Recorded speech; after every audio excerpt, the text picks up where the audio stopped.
If nothing else, heavy duty has at least caused bodybuilders to start thinking. No longer do bodybuilders accept someone's training routines or diet regimen just because he has won some titles. We know by now that in the great majority of cases, it's a superior genetic predisposition that was responsible for the development of most champions. But let's go further than questioning any one individual's training practices and go right to the foundation of conventional training. Most of us train according to tradition, convention, and imitation. It is a well-known point at this time that intensity of effort is the single most important factor influencing the rate of skeletal muscle growth.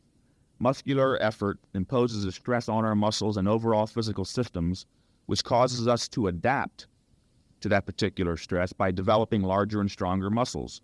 And as we adapt to a certain level of training stress, such as a beginner on a basic conventional routine, by growing and getting stronger, increasingly higher levels of stress are required if we desire to continue progressing.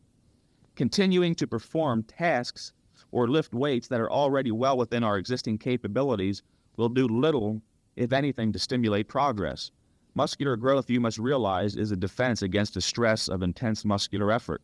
And muscular growth will cease when the effort you are generating in your workouts is no longer intense enough to threaten the body sufficiently to cause it to defend itself.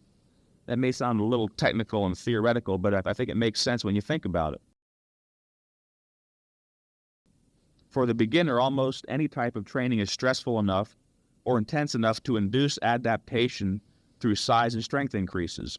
Going from no training at all to any type of training, even a low or moderate intensity type, represents a dramatic increase in the stress intensity that the beginner's body is normally exposed to on a day-to-day routine basis.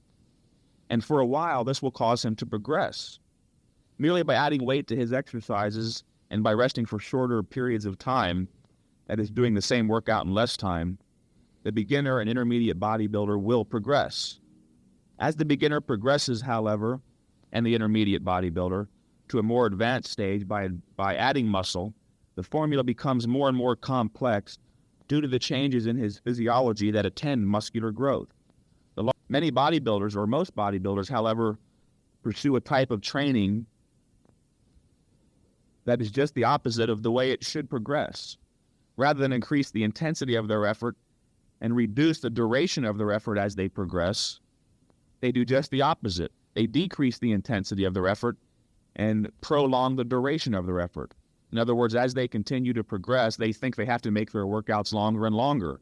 And invariably, what has to happen, because of the nature of the relationship between intensity and duration, the intensity decreases and their progress slows down or comes to a halt altogether.